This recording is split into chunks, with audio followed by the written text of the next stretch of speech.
Right now, the Christian church is under siege by a kind of spirit of fundamentalism. When you look at the history of the church, the times when we were certain were also the times when we persecuted people. It's when we burned people at the stake. That's when we had religious wars.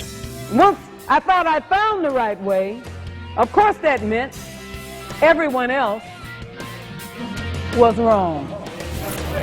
The Christian life is a journey, and people ought to enjoy the journey. The people that think they've arrived are the ones that always get us in trouble. Instant gratification. We want our stuff, our answers, our entertainment, and our deep sense of personal fulfillment now. The idea that something worthwhile might take a long time to develop, or that it might be hard to comprehend, is seen as not worth the inconvenience. The same kind of consumer mentality bleeds over into religion and spirituality. We want simple answers and easy answers. Even one of the most popular ways of saying you're a Christian is to say that you've been born again. Quick and easy. But according to the original Greek, Jesus never even said you have to be born again, but born from above. And being born from above implies a journey, a process, an orientation, a way of life. Right now, the Christian church is under siege by a kind of spirit of fundamentalism. Fundamentalism is an interesting word. It's been defined by people as militant piety, or trying to superimpose one view on all the rest of us.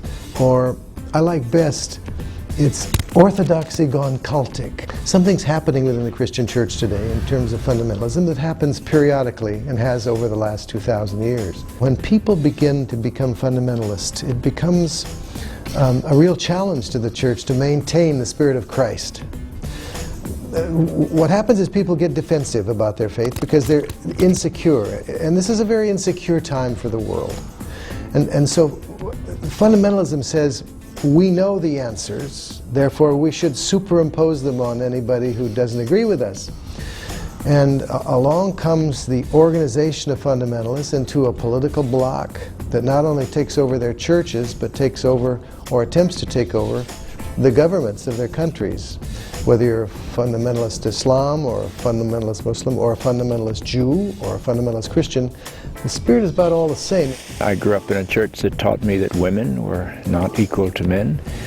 And when women finally said we're no longer willing to accept that definition, the church was thrown into enormous turmoil. And of course the Bible was quoted to prove that those women were wrong, just like it was quoted to prove that black people that wanted to integrate were wrong. And I grew up in a church that taught me there's only one way to God, and anybody that didn't follow the Christian way was evil. So it was okay to hate Jews or Muslims or Hindus or Buddhists or anybody else. And we kept quoting that text from John 14 that says, I am the way, the truth, and life. No one comes to the Father but by me. Totally out of context.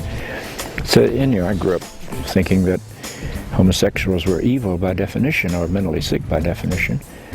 So that all of those were certain facts that were given to me. When you look at the history of the church, the times when we were certain were also the times when we persecuted people. It's when we burned people at the stake. That's when we had religious wars.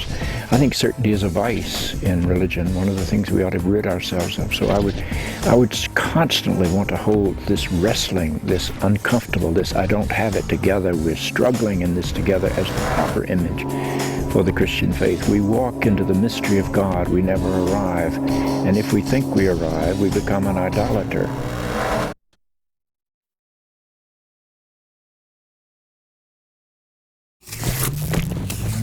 Fundamentalism is its heart a literal interpretation of the Bible. They believe that the Bible is under threat if we don't do what they perceive it says. So if it says women should not speak in church, they take it literally, ignoring the centuries we've had to learn that women are smarter than we are as men, and at least should have an equal role in the leadership of the church.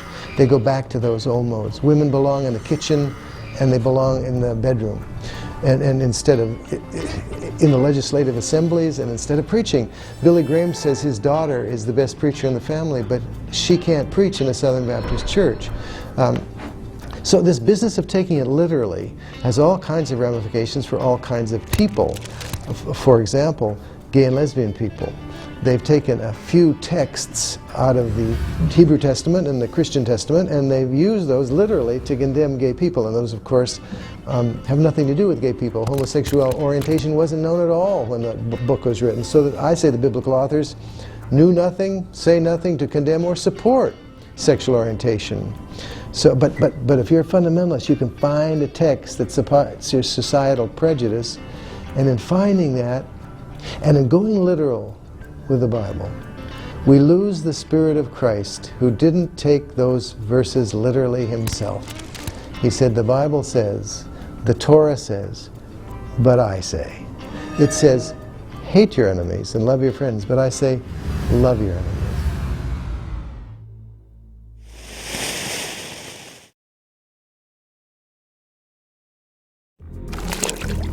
I was raised a Pentecostal fundamentalist. And as a Pentecostal fundamentalist, we sought to find one answer to every question.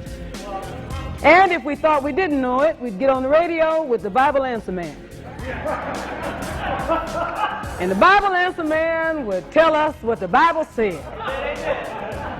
And give you the answer, and you'd write it down, and then you would go around. And I used to have a huge Bible. It was huge, and it had a big rubber band on it, and it was filled with tracts and information. You understand what I mean? So that I could be prepared to give an answer, one answer, to every question that was asked of me.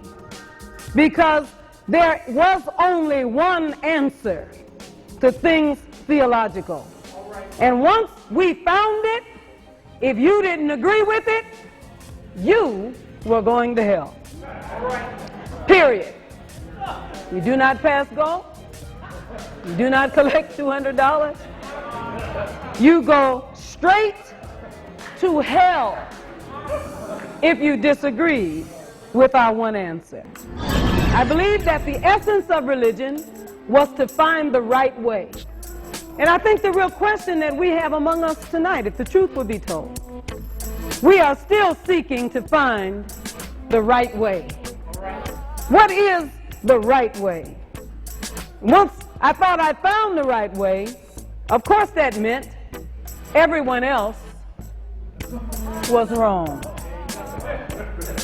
And I managed to have genuine sympathy for you in your wrongness. But make no mistake about it, baby, you were wrong, okay?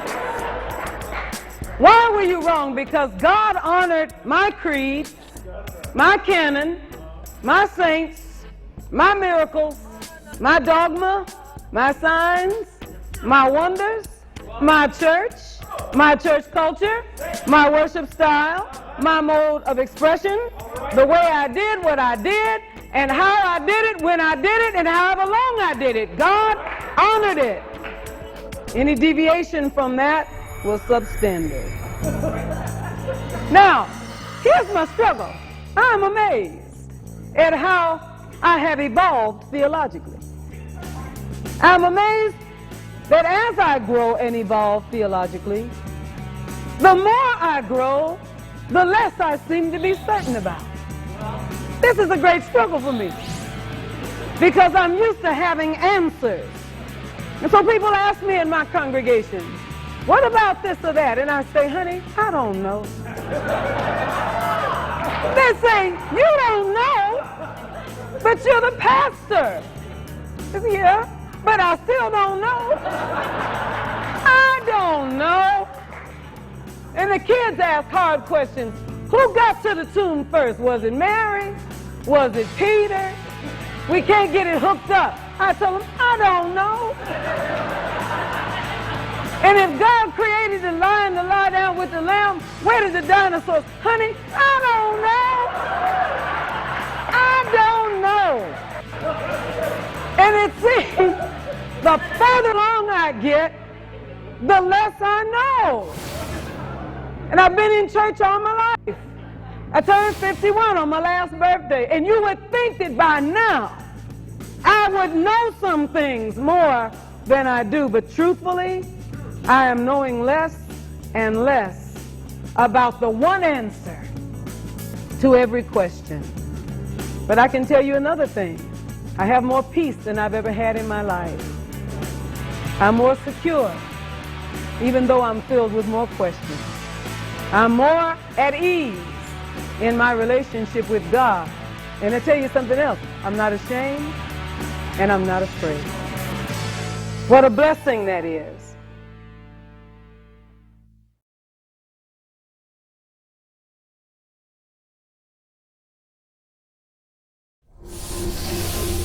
Dr. White, Bishop Spong, and Bishop Flunder all grew up as fundamentalists.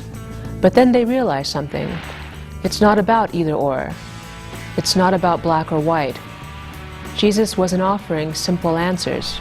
In fact, according to the Gospels, Jesus himself rarely gave a direct answer to a question. Instead, he responded with another question, or told a story. Jesus put his followers in a position of having to think for themselves. He opted for stories that demanded thought, raised questions, and often went against conventional wisdom. Rather than offer his disciples answers to life's most perplexing problems, Jesus introduced them to deeper and deeper levels of ambiguity. Jesus knew what mystics and the wisest of spiritual guides have known all along, that having all the answers can become a barrier to spiritual growth and social change in our world. As people have been given permission to ask the tough questions, everything changes. Every question we ask without receiving a satisfactory answer makes us more adept at honing our questions. Every ambiguity that we wrestle with strengthens us for dealing with life's complexities. The Center for Progressive Christianity's 8 Points of Progressive Christianity puts it this way: there's more grace in the search for meaning than in absolute certainty, in the questions than in the answers.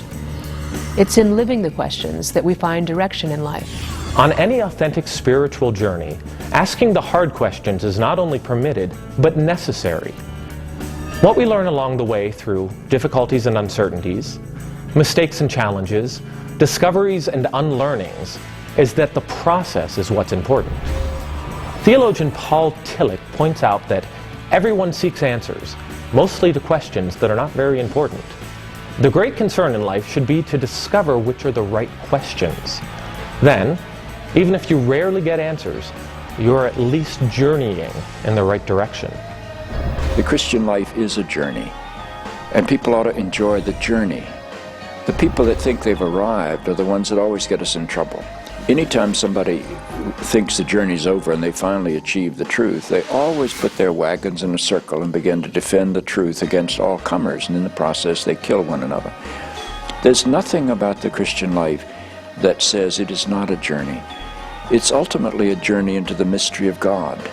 Now, there's some things about the journey that I think are important. One is you can't start anywhere. You've got to start somewhere in particular.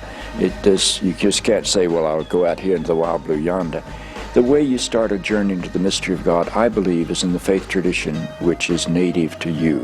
For you and me, this would be the Christian tradition. Jesus becomes the doorway, the point of entry. So you enter into the journey through the tradition that you are familiar with, and then you begin to journey toward the mystery. When you're headed into the mystery of God, you first pass every literalization. You have to pass them. That means you've got to pass the literalizations of Scripture, the literalizations of creed, the literalizations of dogma and doctrine. And finally, you've got to even pass the literalization of words. There's no human word that we can speak that will capture the essence of God.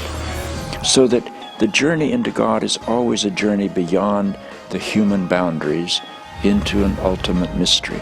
Now, I think that's the way you've got to see the Christian life. The earliest name for the Christian faith was not Christianity, it was the followers of the way.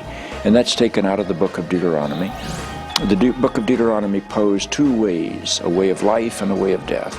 Jesus began his movement as a way to participate in the Deuteronomic way of life. How do you walk into life? How do you walk ultimately into the fullness of God?